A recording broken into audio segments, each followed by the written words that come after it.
Hello guys, இந்த வீடியோவில் என்ன பார்க்க போகிறோம்னா ஐஸ் போட்டு எப்படி உருவாக்குறது அப்படிங்கிறத அந்த வீடியோவில் பார்க்க போகிறோம்.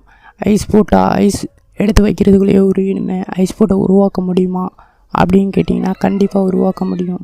இதை முதன்னு கண்டுபிடிச்ச சயின்டிஸ்ட் எல்லோரும் முட்டாள்னு நினச்சாங்க.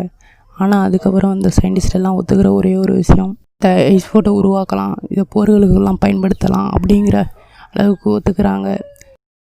போட்டு உருவாக்குறது எப்படி ப்ரூவ் பண்ணாங்க அப்படின்னு பார்த்தோம்னா, ஒரு பனிக்கட்டியை ஒரு சுத்திலாட்டி அடித்தா உடஞ்சிரும். அதே தண்ணியை ஒரு மரத்தூளோடு சேர்த்து அதை உரைய வச்சு சுத்திலால் அடித்தாங்க, அவ்வளோ சீக்கிரம் உடையலை. இதே கான்செப்டில் தான் ஐஸ்பெர்க்ஸ் இதெல்லாம் வேலை செய்யுது. இது எப்படி ஒர்க் ஆகுது அப்படின்னு பார்த்தோம்னா, ஒரு சாதாரண பொருளில் இருக்கிற அணுக்களை விட இதில் அணுக்கள் நெருக்கமாக இருக்கிறதுனால அந்த பொருள்கள் எல்லாம் அடர்த்தி அதிகமாக இருக்குது. ஸோ இதில் பாம் அடித்தா கூட அவ்வளோ சீக்கிரம் ஒன்றும் ஆகாது அப்படிங்கிறதான் கண்டுபிடிச்சாங்க. இதனால் போர்களுக்கு கூட பயன்படுத்தலாம்.